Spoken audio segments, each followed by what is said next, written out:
Det her er en rigtig interessant graf, især hvis du er af den yngre generation. Du behøver ikke læse præcis, hvad der står. Det er bare fødeår hen ad her, altså hvornår du er født.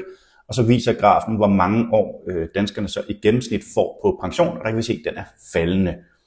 Og det er der en helt særlig grund til. Det er nemlig sådan, at vi i øjeblikket hæver pensionsalderen meget hurtigere end vores levealder den stiger.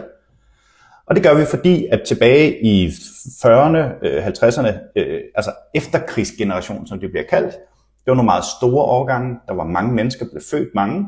De har derfor i mange år været en stor generation til at arbejde og betale ind til skattesystemet. Og så her de senere år, der er det nogle meget små generationer, som derfor samlet set ikke kan betale lige så meget ind. Og den eneste måde, man kan dække det på, det er så ved at give dem færre år på pension. Så du betaler lige så meget skat, du får bare ikke lov at nyde det lige så meget. Det er simpelthen sådan systemet det fungerer.